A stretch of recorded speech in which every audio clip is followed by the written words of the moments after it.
Hello అండి. Welcome to Deepak exotic pets Rajahmundry. ఈ వీడియోలో మీరు చూస్తున్నారు కదా ఎలకలు. నిజంగా ఎలకలేనండి ఇవి. కాకపోతే ఫ్యాన్సీ అనమాట. దీంట్లో కలర్స్ ఉంటాయి. నార్మల్‌గా మనం చూసే ఎలకలు బ్లాక్ కలర్‌లో ఉంటాయి కదా! అవి కాదు. ఇవి వచ్చేసి ఫ్యాన్సీ కలర్‌లో చూడండి వైట్ గాని, వైట్ అండ్ బ్లాక్ గాని ఇవన్నీ ఉంటాయి. ఇవన్నీ ఫుల్లీ టేమ్డ్ అనమాట. అంటే మీరు చేత్తో పట్టుకున్నా కరవవు. మీ చేతుల మీద ఆడుతా ఉంటాయి. మెయింటెనెన్స్ కూడా చాలా తక్కువ. చాలామంది తక్కువ రేట్ అంటున్నారు కదా! ఇవి చూడండి ఇవి చాలా తక్కువ రేటు. 300, 400 ఆ రేట్లలో వచ్చేస్తది మీకు ఒక్కొక్క పీసుని. సో, ఇంట్రెస్ట్ ఉన్నవాళ్ళు స్క్రీన్ మీద నెంబర్ ఉంది. కాల్ చేయండి. మనకి ప్రైస్ అడిగినా సరే నేను ప్రైస్ చెప్పనండి. కాల్ చేసిన వాళ్ళకి, మెసేజ్ చేసిన వాళ్ళకి ప్రైస్ చెప్తాను.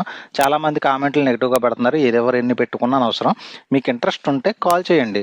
కాల్ చేయడానికి 5 మినిట్స్ కూడా పట్టదు. అంటే మీకు ఎంత ఇంట్రెస్ట్ ఉందో నేను తెలుసుకోవాలి కదా ఫస్ట్. అందుకనే కాల్ చేయమంటున్నాను. మీరు తీసుకున్నా, తీసుకోకపోయినా నో ప్రాబ్లమ్. చాలామంది కాల్ చేస్తారు. అందరూ తీసుకోవాలని రూల్ లేదు. కాకపోతే కాల్ ఎందుకు పెట్టలేదంటే YouTube and Meta, Instagram rules ప్రకారం సేల్ చేయకూడదండి. సేల్ చేస్తాం వల్ల ఏంటంటే అకౌంట్స్ బ్లాక్ అవుతున్నాయి. అందుకనే మనం ప్రైస్ అనేది మెన్షన్ చేయట్లేదు. చాలా మందికి చెప్పినా సరే తెలియదు. మిమ్మల్ని ఒక్కళ్ళనే చేశారని అడుగుతున్నారు.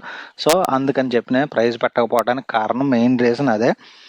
మీలో ఎవరైతే ఇంట్రెస్ట్ ఉందో కాల్ చేయండి. లేకపోతే వాట్సాప్‌లో మెసేజ్ చేయండి. ప్రాబ్లమ్ ఏం లేదు. కాల్ చేస్తే మేమైతే తిడతావరు ఇలా అంటున్నారా అని ఫీల్ అవ్వక్కర్లేదు. ఎవరు కాల్ చేసినా వాళ్ళకి సమాధానం చెప్తాం. ఎవరు మెసేజ్ చేసినా వాళ్ళకి రిప్లై చెప్తాం. ఒక్కోసారి లేట్ అవ్వచ్చు. ఒక్కోసారి క్విక్‌గా రెస్పాండ్ అవ్వచ్చు. సో, రిప్లై చెప్పడం అనేది అయితే కన్ఫామ్‌గా ఉంటుంది. ఇంతకీ మెయిన్ టాపిక్ వచ్చేసి ఈ ఎలకలు ఎవరికైతే కావాలనుకుంటున్నారో స్క్రీన్ మీద నంబర్ ఉంది కదా! అది చేయండి. ఏమంటే దయచేసి 1, 2 పీసులకి డెలివరీలు అయ్యి అడగద్దండి. మీకు ఎందుకంటే ఇవి తక్కువ మనకొచ్చేది రూ. 100, రూ. 50 మిగులుతాయి. అంతంత దూరం డెలివరీ అయితే చేయలేం. ఎక్కువ పీసులు తీసుకున్నప్పుడు దూరంగా డెలివరీ చేస్తాం. ఓకేనా? Thank you.